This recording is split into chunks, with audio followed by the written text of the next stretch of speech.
There's this papyrus from many quarters that the reason why CBN governor is trying to redesign Naira notes is just to put a Buhari's face on the notes, because a lot of things have been happening that you think that how could this be happening, but believe you me, a lot of things have been happening that are not normal, but it's been happening under this regime.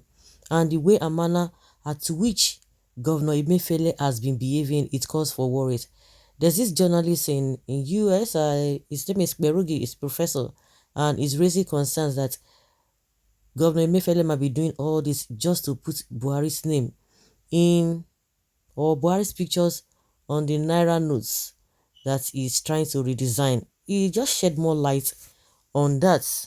For example, Emefiele, who should have a more intimate and rare-field knowledge of Nigeria's monetary policies than anyone, once thought the value of the Naira was in an exorbitant downward spiral because a Nigerian-owned UK-based website called Aboki FX was publishing the black market foreign exchange rates of the Naira as at that time.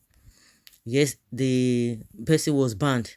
Emefiele even offered to engage in a physical combat with Oniwide Adedotun, the owner of Aboki FX, so the value of the Naira could rise again. That is not a normal human being whose judgments anyone should trust and who can be defended against absurd intentions. In an unexampled, norm-bending facetiousness, he even became openly politically partisan by unsuccessfully running to be president on the platform of the ruling All Progressives Congress, while still a supposedly a political CBN governor, in which halfway normal society does that happen. Normal society does that happen. Well, in a May 14, 2020 column titled Emefiele, a corrupt, inept, heart attack-loving presidential wannabe, I describe Emefiele as an infernally incompetent, exceptionally corrupt, mind-blowing, self-serving, incomprehensibly clueless, overwhelmingly ambitious, and cruelly insensitive person, and revealed his embeddedness in partisan political corruption right from when PDP was in power. He has only gotten worse. Now, also consider the fact that Buhari appointed Ahmed Alilu, the older brother of his wife, Aisha, as the head of the Nigerian Security Printing and Minting, which prints Nigeria's currencies. Alilu was first quietly appointed as one of only two executive directors at the Nigerian Security Printing and Minting in late 2019. I called attention to it in an October 19, 2019 column titled Buhari's House of Commotion and Maman Daura's Glass House. People either didn't care or were too overwhelmed to react, as is now usual with Nigerians' attitude to the aberrations of the regime. So Buhari went ahead and promoted his brother-in-law from an executive director of Nigeria's currency printing company to its head on September 1st, 2022. Again, no eyebrows were raised, with an ineffectual, uninformed, obsequious, civil and partisan CBN governor like Emefiele, who is beholden to the Asu Rock Cabal, and Buhari's brother-in-law as head of the company that will print the redesigned Naira notes. Would it be any surprise if Buhari's portrait appears on, say, the 200 Naira notes, particularly given Buhari's recent monumental obsession with how he will be remembered when he leaves office? And there is a model for Emefiele and Alilu to copy. In January 1973, Uganda's Idi Amin decided to change his country's currency and emblazon them with his portraits. Reuters January 29, 1973 reporting on this is worth reproducing because it partly reflects what may happen in Nigeria in the next few days following the introduction of new currency in Uganda. People have been flocking to banks to exchange their old notes. The new currency bears a portrait of President Amin. This is the first time a Uganda leader's portrait has appeared on banknotes. The old banknotes, which contained mainly political symbols, ceased to be legal tender on 9th February 1973. Uganda border guards have been instructed to search anyone entering the country to ensure that old currency notes do not find their way back into Uganda. Even diplomatic luggage has been searched. Uganda is anxious that any old currency previously smuggled out shall not be smuggled back for exchange outside of a desire to emboss Buhari's portraits on Naira notes. Very little of the justification given by the central bank for the redesign of the Naira note sense. For instance, Emefiele said, in view of the prevailing level of security situation in the country, the CBN is convinced that the incidents of terrorism and kidnapping will be terminated or minimized as access to the large volume of money outside the banking system used as source of funds for ransom payments will begin to dry up. That makes no sense for two reasons. One, as Omoyele Sowore pointed out in a tweet, when Boko Haram wanted to release the first batch of kidnapped Chibok girls, they specifically requested for euros and were paid in euros. They also claimed some well-placed Nigerians have stacked Naira at home. Truth is that most well-placed Nigerians spend foreign currencies. Two kidnappers increasingly request that their ransom be paid to bank accounts, and they haven't been traced even when they are exposed. A WhatsApp message trended in May 2019 about a woman who was threatened with abduction and given the option to deposit money into an account. The woman enlisted the help of her banker friends to get the account number flagged so that the kidnappers may be caught. The message said, bank did checks.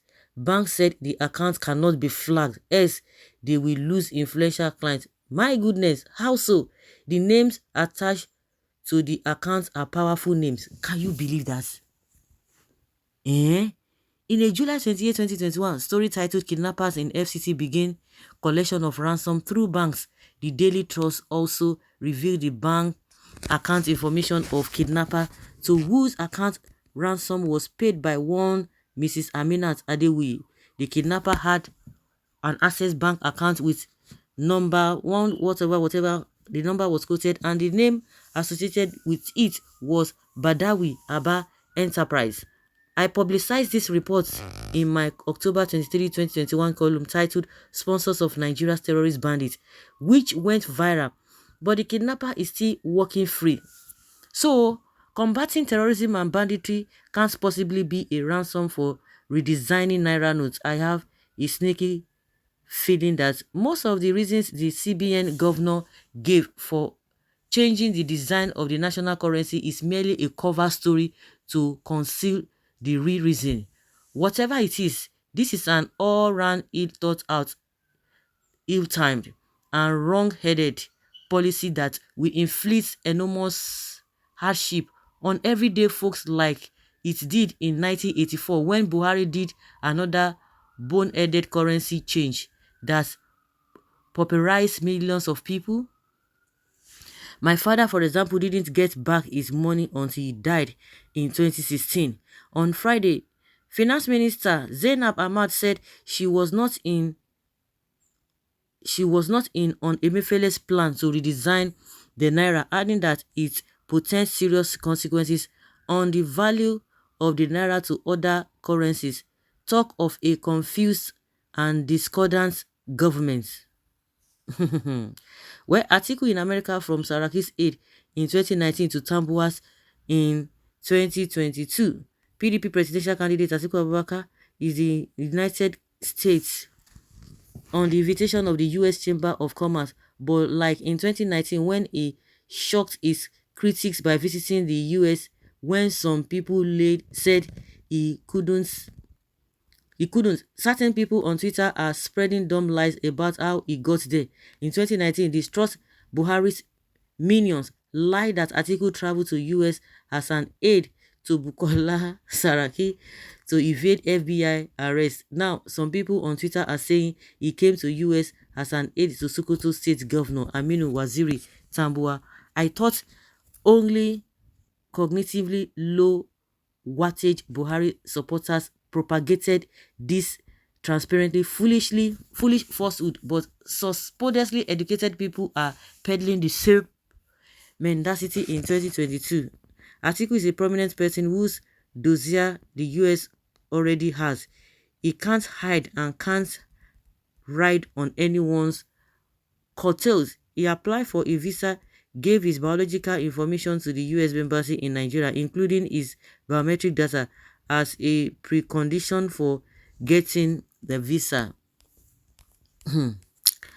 Well, that is their own cup of tea, but the issue now is that whether Buhari's name will be on the, what is this so-called, the new Naira note, because of course the reasons Emefiele gave, they are not really tenable.